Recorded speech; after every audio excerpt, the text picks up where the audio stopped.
Bonjour à tous, on se retrouve pour le troisième épisode de la série sur le coût de la vie au Chili. Aujourd'hui, j'ai enfilé une chemise et j'ai mis ma veste de costume. C'est parce que nous allons aborder ensemble un sujet très sérieux, la santé. Ce qui va nous permettre de voir en fait ce que le Chili a de meilleur et de pire à offrir. Mais je vous en dis pas plus pour l'instant. En attendant, j'ai créé une playlist avec tous les épisodes de cette mini-série qui est accessible du coup ici. N'hésitez pas à aller les consulter et si le contenu vous intéresse, abonnez-vous pour ne pas manquer les prochains épisodes.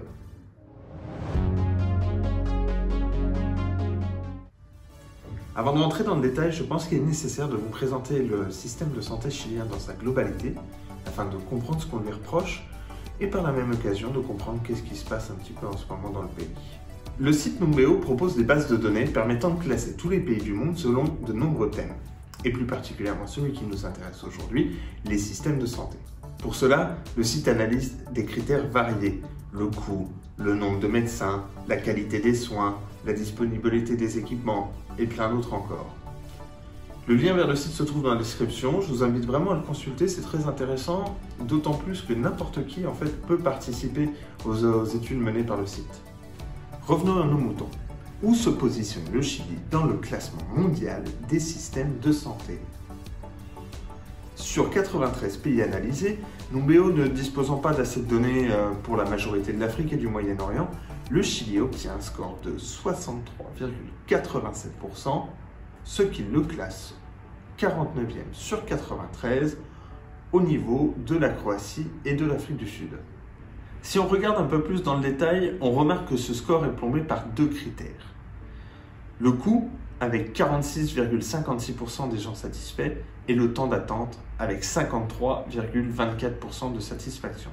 Alors on reviendra un peu plus tard dans la vidéo sur ces deux sujets, mais ce qu'il faut savoir, c'est que si on les omettait, le Chili obtiendrait un score autour de 70%, ce qui irait le placer à peu près à la 30e place dans le classement mondial au niveau des États-Unis.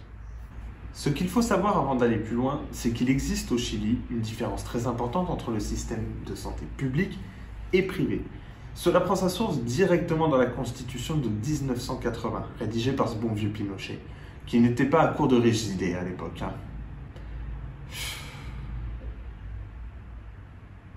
L'article 19, alinéa 9 de la Constitution garantit à tous les Chiliens le droit à la protection de la santé. Comprendre par là l'accès aux hôpitaux et aux assurances, que celui-ci soit prodigué par un organisme public ou privé. Dans la théorie, ça peut sembler pas déconnant, mais dans la pratique...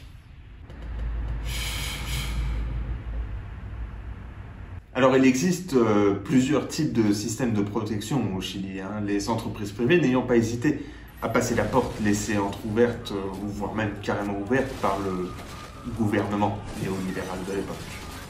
Le premier, c'est bien évidemment le système public qui s'appelle FONASA, pour Fondo Nacional de Salud, et qui couvre environ 14 millions de personnes ici. Arrivent ensuite les fameuses assurances privées proposées par les CISAPRE, les Instituciones de Salud Previsional, qui elles couvrent environ 3 millions de personnes. Enfin, on retrouve les systèmes spécifiques, notamment pour les carabineros et pour l'armée, qui couvrent environ 1 million de personnes, mais dont je ne traiterai pas dans cette vidéo. Voilà dans les grandes lignes. Et si on plongeait un peu plus en détail?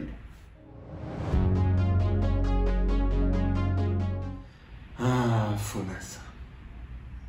FONASA, vous l'aurez compris, c'est le système public qui comprend notamment l'assurance maladie, accessible par tous les Chiliens. Ils y sont rattachés par défaut s'ils ne sont pas liés à une ISAPRE, ce qui leur permet d'accéder quasiment gratuitement à la totalité des 203 hôpitaux publics du pays. Les assurés sont classés en 4 groupes, de A à D, en fonction de leurs ressources et du nombre de personnes à charge. Les personnes des groupes A et B n'auront pas de reste à charge pour tous les soins qu'ils pourraient recevoir. Le groupe C aura un reste à charge de 10% et le groupe D, 20%. À savoir que les personnes des groupes B, C et D sont couverts pour tous les soins prodigués dans des cliniques ou par des médecins privés si ceux-ci sont affiliés à FONASA. D'après Bloomberg, FONASA est le système de santé le plus efficace d'Amérique du Sud et le 13e mondial. Mais il y a un message caché derrière cela. Si le Chili est si haut classé, c'est parce que les gens ici savent faire beaucoup avec peu de moyens. Contrairement par exemple à Singapour ou au Japon qui trônent sur le podium mondial, tout simplement parce qu'ils ne lésinent pas sur les moyens. Cette situation au Chili est due principalement à deux problèmes. Tout d'abord, parce que le pays est hyper centralisé, encore plus que la France. À Santiago, vous aurez tout, l'équipement dernier cri, les meilleurs médecins, tous les médicaments possibles et imaginables. C'est à peu près vrai aussi dans les plus grandes villes du pays, Viña del Mar et Concepción par exemple. Et par contre, dès qu'on sort de cela, c'est pas ouf. Plus d'équipements, médecins présents uniquement pour des missions temporaires, peu de lits disponibles. Vous l'aurez compris, évitez de tomber gravement malade lors de votre prochain tour en Patagonie. Le petit point vicieux derrière cela, c'est que de nombreux Chiliens doivent se rendre à Santiago pour se faire soigner, entraînant un surcoût qui, je suis prêt à le parier, n'est pas pris en charge par les assurances. Le deuxième problème, c'est le budget. Les derniers gouvernements en étaient conscients et l'ont augmenté, mais ce n'est pas encore suffisant.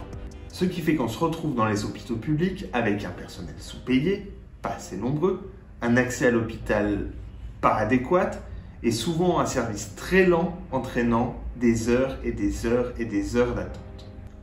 Enfin, le gouvernement a mis en place une liste de 85 maladies dites GES. Ce sont des maladies qui sont reconnues par l'État et qui, lorsqu'elles sont diagnostiquées, entraînent l'obligation de la prise en charge immédiate et la mise en place d'un traitement efficace. Le problème, eh bien, si on vous diagnostique une maladie non GES, bon courage. En novembre 2018, 260 000 personnes couvertes par FONASA étaient en attente d'une chirurgie non GES. Et sur ces 260 000, 110 000 étaient sur les attentes depuis plus d'un an. Et bien entendu, FONASA a un coût qui est assez simple à calculer. Soit vous faites partie des critères d'exclusion, les enfants à charge, les titulaires d'une pension vieillesse ou invalidité, et auquel cas vous ne payez rien. Soit vous payez 7% de votre revenu imposable. Il y a sans doute des petites lignes en bas de la feuille qui viennent compliquer tout cela, l'administration chilienne étant cela très similaire à la française. Mais dans les grandes lignes, ça se présente comme ça. Vous l'aurez compris, le système de santé publique chilien est loin d'être exemple de tout reproche, surtout quand 14 millions de personnes en dépendent. On comprend mieux le score obtenu sur Numbeo.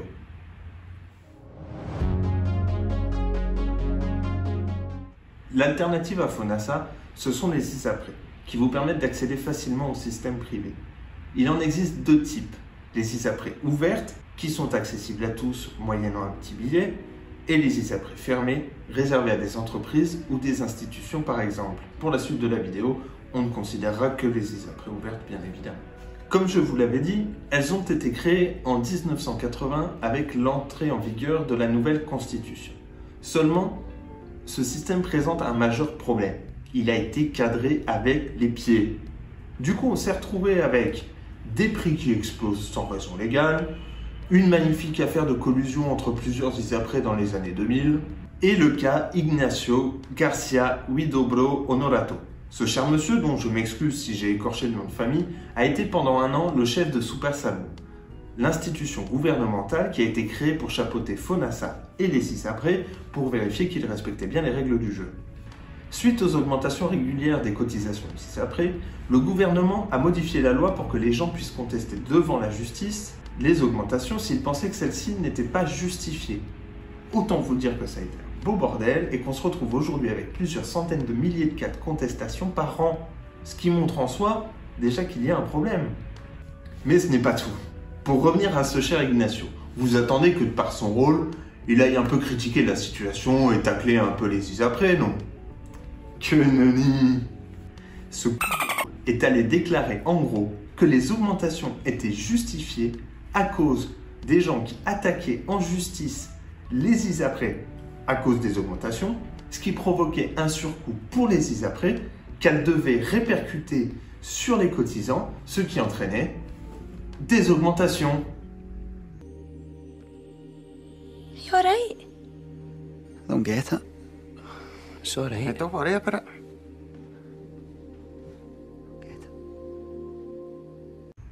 On tient la médaille d'or de la gymnastique mentale, non? Malheureusement, Ignacio démissionnera quelques jours après sa déclaration fracassante sous la pression de tout le monde en fait, hein, de tous les politiques, de toute la presse. Il a réussi à mettre tout le monde d'accord. Petit ange parti trop tôt. Bref, vous l'aurez compris, le système est quelque peu défaillant. Mais bon, combien ça coûte au final? Vous aurez compris, si vous avez suivi jusque-là, que la tarification peut être variable. Mais je vais vous présenter mon cas à titre indicatif quand même. Nous sommes un couple qui a la trentaine, sans enfants, et nous payons environ 130 000 pesos par mois, ce qui fait environ 80 € par personne par mois. Ça ne vous dit rien par rapport à la situation actuelle? Alors j'ai mis un moment à retrouver cette information, mais en 2017, le salaire médian au Chili était d'environ 700 € par mois.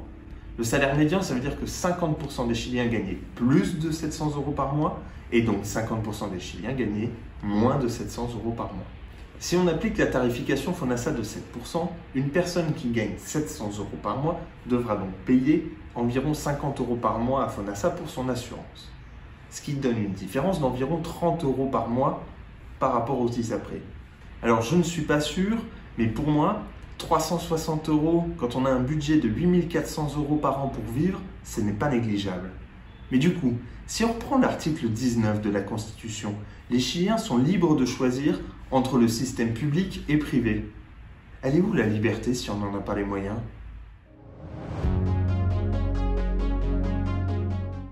Pour conclure, on va étudier ensemble les prix de quelques actes médicaux pour vous donner un ordre d'idée.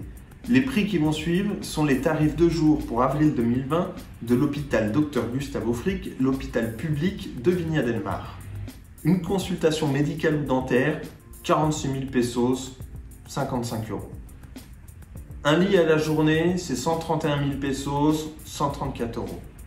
Un lit à l'UCI, des soins intensifs chiliens, c'est 676 000 pesos, soit environ 802 €. Une analyse en laboratoire, en général, c'est au minimum 15 000 pesos, 18 €. Et enfin, une séance de kiné, il faut compter au moins 27 000 pesos, soit à peu près 32 €. Si on sort de l'hôpital, un médecin généraliste vous coûtera à partir de 20 000 pesos, 24 € sur Viña. Et expérience personnelle récente, si vous allez chez le dentiste, un détartrage vous coûtera 20 000 pesos et soigner une carie vous coûtera 40 000 pesos, 47 €. Ne te fâche pas, maman. Voilà, on est arrivé au bout de cette vidéo. J'espère que vous y aurez trouvé toutes les informations que vous étiez venu chercher, voire même plus. Si ce n'est pas le cas, vous pouvez me poser des questions dans les commentaires là-dessous. Je ressortirai mes notes avec plaisir pour vous répondre. Et dans tous les cas, n'hésitez pas à vous abonner avec le bouton qui apparaît juste ici. Et sur ce, hasta luego!